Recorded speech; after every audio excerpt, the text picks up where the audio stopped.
The devil exists, yes. The devil is a creature.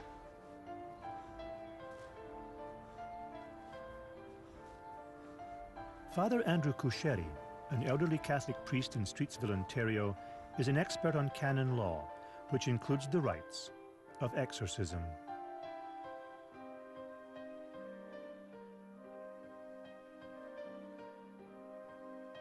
When the individual starts experiencing this phenomena, he starts questioning his mental integrity, mental health. Am I going crazy? Individual came to me trusting me as a priest. First of all, I am not the exorcist of the diocese. There is no one. One is a sign for every case. Second, I am not an expert, and I don't know anybody who is an expert in these things. We are dealing with the occult, extraordinary cases, phenomena. Nobody knows anything. Practitioners of exorcism, without exception, believe that they are engaged in very real battles with very real diabolical forces. When they talk about demons, they're not talking about demons in some metaphorical sense, in some figurative sense. They're talking about real, nasty, snarling, demonic entities with their own personalities, their own identities, their own names, and frequently their own telltale odors.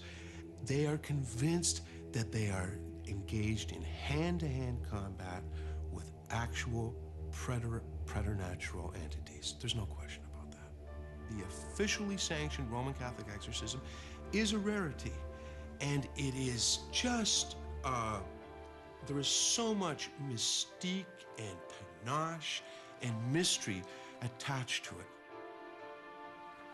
There is no doubting Father Andrew's sincerity, but even he comes to the process with the preconditioning of his childhood. I was always interested in the occult. First of all, as a child, I was brought up in a haunted house. The Roman Catholic priest exorcists that I've encountered, for the most part, they seem to me very humble men, very decent, men of stalwart faith, men not interested in self-aggrandizement. They've been picked by the bishop very often because the bishop trusts them. Before any priest can even consider an exorcism, they have to follow the strict guidelines set out in the Catholic codes of conduct. In this case, the priest exorcist is cautioned to adopt a posture of incredulity. In other words, don't believe there are demons here. Do not assume the existence of demons. Check out all other possibilities. Check out neurological possibilities, psychiatric possibilities. Investigate the possibility of fraud, of false claims. And once you've investigated all this, once you've checked out all these possibilities, if you still think that there's a possibility demons might be present, don't believe it, check again. Go and check again. In other words, err on the side of doubt. Never assume the existence of demons. Never do this. Subject the person who comes to you to the most intensive, to the most exhaustive kind of investigations possible, and only then proceed, and proceed reluctantly. I go there with no expectations whatsoever. I start from zero, okay, with no prejudice.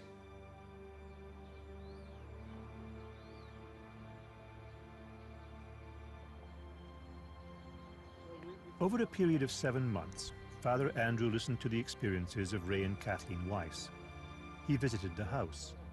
The Weiss family took comfort in the fact that the priest was taking them seriously, but the incidents didn't stop.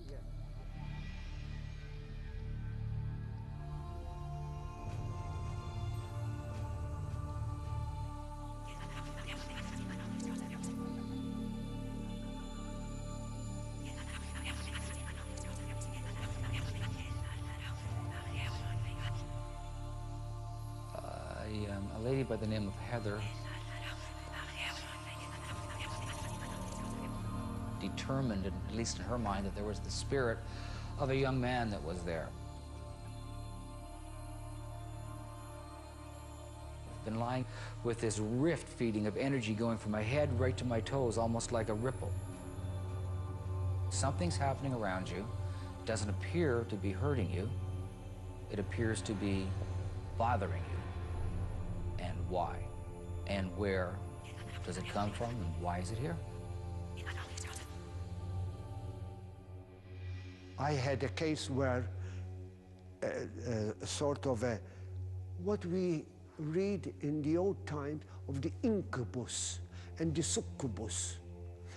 Pressure of the individual. Somebody is pushing him while he is asleep or she is asleep, pushing the individual forcefully and keeping him under stress while he is asleep. And while he is lying on bed, not asleep. It's not a dream. He is fully aware. He's fully conscious.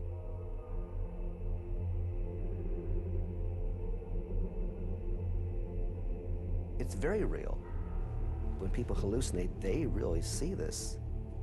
Some people who are very visual can imagine someone and actually almost see them, or have the sensation that they can see them. And we know that even some brain tumors, for instance, can allow people to hallucinate various optics. It was certainly very real for the Weiss family, who simply wanted to know the answer to a very basic question. What is going on?